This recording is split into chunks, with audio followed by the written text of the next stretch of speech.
आप बताइएगा, ये तस्वीर भी देख रहे हैं हमारे दर्शक, देखिए पिता और पुत्री। अब जबकि फैसला आ गया है तो बरी हो गए लालकृष्ण आडवाणी, लेकिन 28 साल तक ये मामला चला।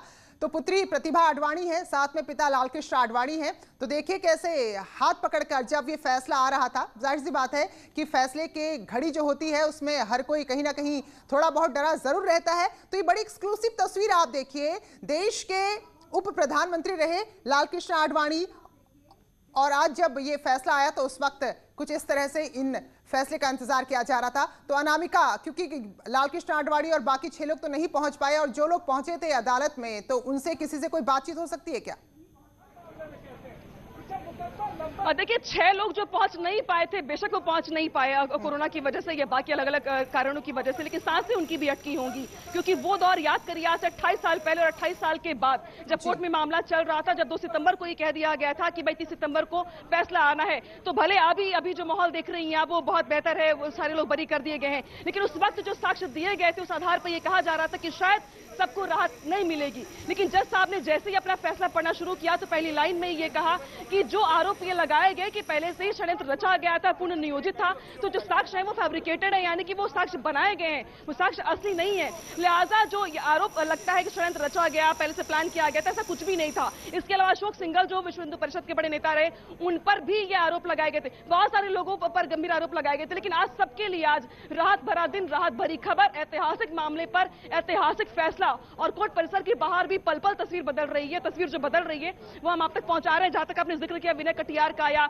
उमा भारती का, तो उमा भारती फिलहाल ऋषिकेश के एम्स में एडमिट है, कोरोना पॉजिटिव है। लालकृष्ण आडवाणी जिनकी तस्वीरें लगातार हम दिखा रहे हैं अपनी टीवी स्क्रीन पर कि मेरी बेटी के साथ वो मौजूद है, मुरली मनोहर जोशी, कल्याण सिंह, ये वो लोग हैं जिन पर आरोप तो अलग अलग लगाए गए थे, लेकिन आज उन्हें भी इस बात का एहसास सुबह हो रहा होगा कि शायद फैसले में क्या हो, शायद क्या दिन बदलने के साथ ही जो तस्वीर है वो बदल जाएगी। लेकिन अभी जब बहुत बड़ी राहत की खबर आ रही है तो एक एक करके रिएक्शंस भी हमारे पास आ रहे हैं, जहां पे इकबाल अंसारी ये कह रहे हैं कि ठीक है जो फैसला है वो सर्वमान्य है। हालांकि जवाब उनका तब भी था जब राम मंदिर को लेकर फैसला आया था। आज भी वो कह रहे हैं कि जो कोर्ट का फैसला है वो मान्य है। आज भी जो भी लोग आरोपी तय किए गए थे उन सबकी ओर से जो बयान आ रहे थे वो यही आ रहे थे कि राम मंदिर के लिए अगर मरना भी पड़े तो उन्हें मंजूर होगा, फांसी चढ़ना पड़े तो मंजूर होगा। लेकिन ये बात तो राजनीति की है, ये बात तो बयानों की है, लेकिन जो उनके दिल में, जो उनके जहन में चल रहा होगा उसका अंदाजा हम लगा सकते हैं।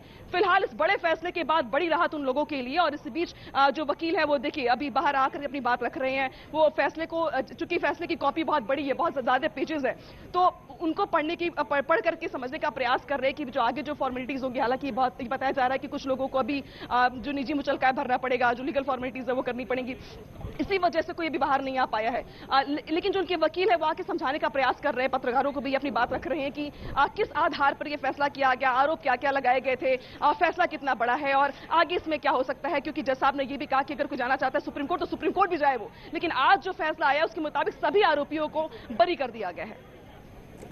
बिल्कुल, तो ये बड़ी खबर है, जो 32 के 32 आरोपी थे। एक और बड़ी बात है कि कार सेवकों को भी दोष मुक्त कर दिया गया है, क्योंकि वकील ने बताया कि जज ने अपने फैसले में कहा है कि वहां पर जो कार सेवक थे वो सभी के सभी उन्मादी नहीं थे, वो उग्र नहीं थे, बल्कि कुछ अराजक तत्व थे, एक अराजक भीड़ थी वहां पर जो उग्र हुई और जिसने वहां पर विवादित ढांचे को गिरा दिया।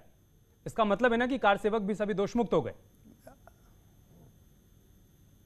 बिल्कुल, देखिए उन कार सेवकों पर यह आरोप लगाया गया था कि कार सेवकों ने आकर के अयोध्या में माहौल को खराब करने की कोशिश की, रातों रात वहां पर भीड़ को इकट्ठा किया गया, ढांचे को गिराने का प्रयास किया गया और उनकी ओर से भड़काऊ भाषण दिए गए। तो वो कार सेवक जिन पर गोलियां भी चलाई गई, बहुत सारे परिवार आज भी ऐसे हैं जिन्होंने अपनों को खोया है राम मंदिर के निर्माण को लेकर या बाबरी विध्वंस में उन पर गोली भी चलाई गई। उन कार सेवकों को आज कोर्ट से बड़ी राहत मिली है, ये कहते हुए कि जो उन पर आरोप लगाए गए हैं, बहुत सारे कार सेवक ऐसे भी थे जो हाथों में फूल लेकर के आए थे, जो राम मंदिर की अलग जगाने के लिए आए थे, उन पर यह आरोप तय नहीं होता, साबित नहीं होता, साक्ष्य जो है वो फैब्रिकेटेड है, वो कहीं से प्रूफ नहीं करते कि जो कार सेवक थे वो दोषी हैं। इसको देखते हुए कार सेवक जिन्होंने कार सेवा की है, सालों से राम मंदिर के लिए अलग जगाई है या फिर एक लंबे समय तक लड़ाई लड़ी है, उनके लिए भी आज का दिन बहुत ही महत्वपूर्ण और ऐतिहासिक है। हालांकि उनकी ओर से कहा जा रहा था कि जब इतने साल इंतजार कर लिए तो आज मरना भी पड़े या जो भी फैसला होगा वो मान्य होगा, लेकिन कोर्ट की ओर से, कोर्ट की तरफ से बड़ा फैसला और बड़े फैसले में उनको बड़ी राहत दी गई है। फैसले के बाद 2-3 बड़ी बातें हैं अनामिका, वो भी दर्शकों को बता दें। सीएम योगी ने फैसले का स्वागत किया है,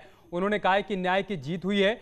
और दूसरी तरफ अमित शाह ने भी फोन पर बात की है लालकृष्ण आडवाणी से। रविशंकर प्रसाद लालकृष्ण आडवाणी से मुलाकात करने के लिए निकल चुके हैं।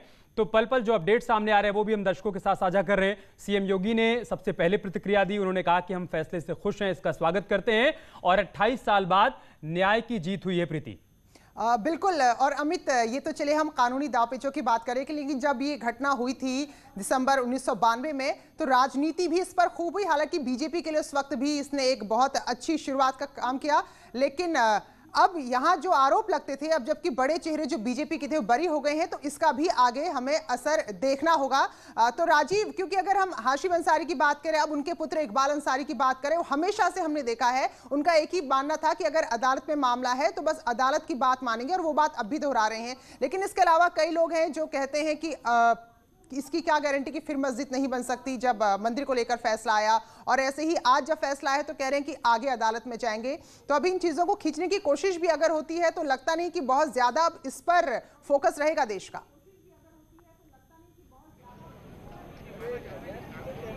ना चलो इतनी देर।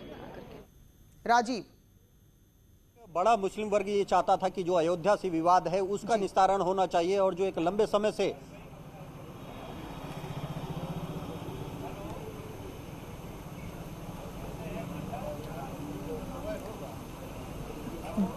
जी राजीव, पूरी कीजिए अपनी बात।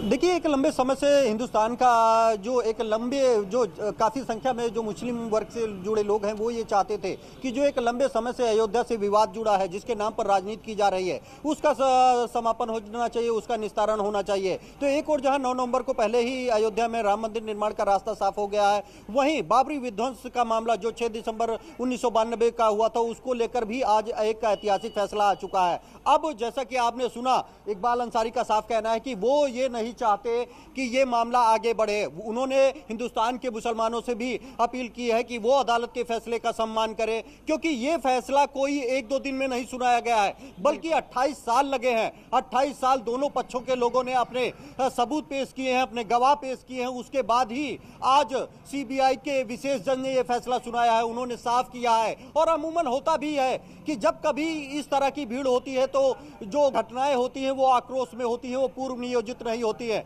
और यही कारण है कि तमाम सबूतों और गवाहों को सुनने के बाद आज सीबीआई कोर्ट ने यह साफ किया है, यह कहा है कि जो बाबरी विध्वंस की घटना थी वो पूर्व नियोजित घटना नहीं थी, उसमें कुछ ऐसे लोग थे